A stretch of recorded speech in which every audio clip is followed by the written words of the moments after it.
अस्सलाम वालेकुम। आज हमारा जो टॉपिक है वो है फियोक्रोमोसाइटोमा। ये बेसिकली एक रेयर एड्रीनल ट्यूमर है। ठीक है। इसमें ये होता है कि जो क्रोमेटिन सेल्स हैं वहाँ से अराइज होता है।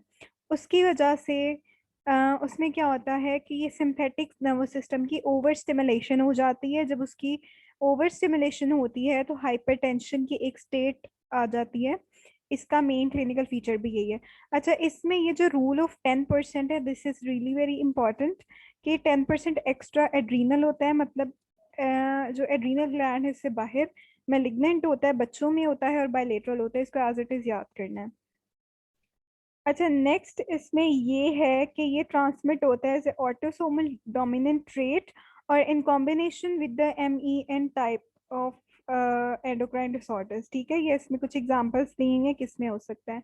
तो ये इसमें बताया हुआ है कि ये एड्रीनल ग्लैंड पड़ा हुआ है किडनीज के ऊपर। यहाँ पे बेसिकली ये ट्यूमर पड़ा होता है क्रोमेटिन सेल्स का, जो कि ओवर स्टिमुलेशन कर देता है सिंपैथेटिक नर्वस सिस्टम की। अच्छा, ये इसके डिफरेंशियल्स हैं, ये बहुत बहुत इंपॉर्टेंट है, ये आपने अच्छे से याद करने हैं। हर डिजीज का डिफरेंशियल लाजमी याद किया करें। ठीक है, इस तरह आपको काफी हेल्प हो जाती है। अच्छा, अगर फियोक्रोमोसाइटोमा की पैथोलॉजी की बात करूं तो यहाँ पे एक डायग्राम एक्सप्लेन कर रही हूँ। अच्छा, यहाँ पे अगर देखें तो ये कॉर्टेक्स है और मेड्यूला है। मेड्यूला के अंदर होते हैं क्रोमेफिन सेल्स। ठीक है।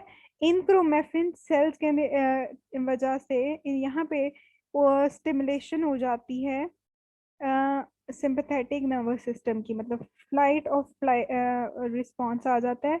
जो एपिनेफ्रीन और नॉर एपिनेफ्रीन है ये काफी ज्यादा बढ़ जाते हैं। ठीक है, इसकी वजह से जो आगे इसके इफेक्ट्स आते हैं, मतलब कार्डिक आउटपुट बढ़ जाती है, ब्लड प्रेशर बढ़ जाता है, मतलब हाइपरटेंशन इसका बहुत मेन फीचर है, डायलेटेड पिपल्स, और ब्लड फ्लो इंक्रीज हो जाता है और हाइपरग्लाइसीमिया भी हो जाता है। ठीक है, ये इसकी है पैथोफिजियोलॉजी।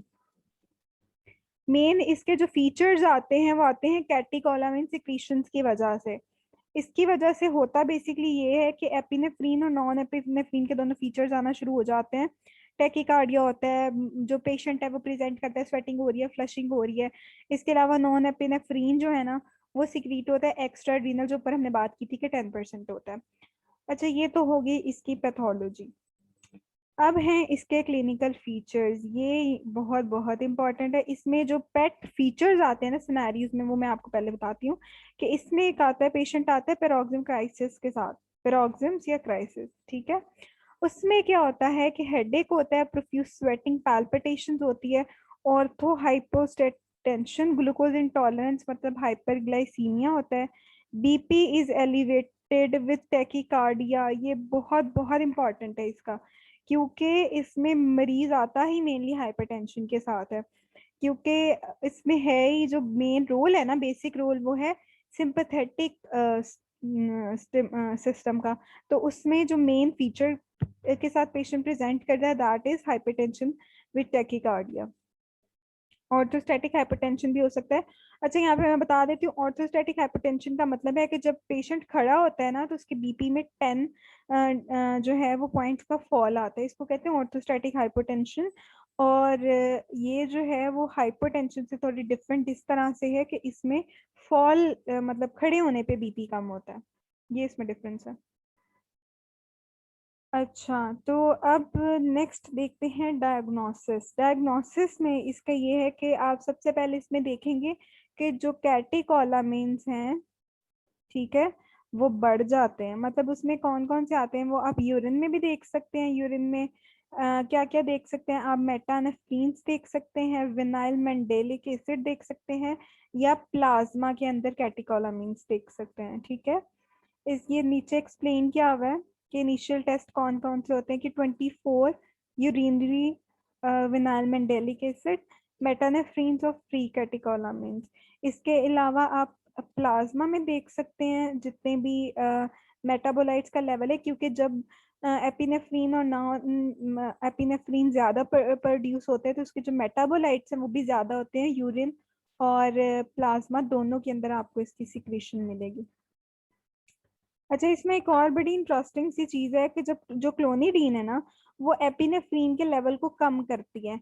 तो बेसिकली ये हम फियोसाइटोक्रोमा को चेक करने के लिए, मतलब उसको डायग्नोज करने के लिए भी यूज कर सकते हैं, क्लोनिडीन एक्सप्रेशन टेस्ट।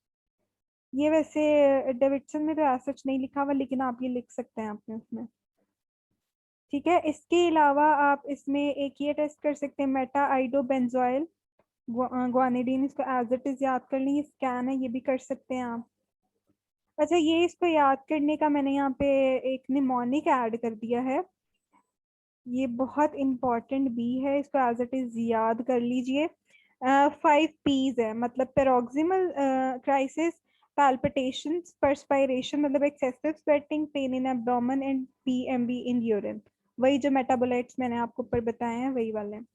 अच्छा, मैनेजमेंट की बात की जाए तो आपने सबसे पहले जो कंट्रोल करना है वो हाइपरटेंशन है।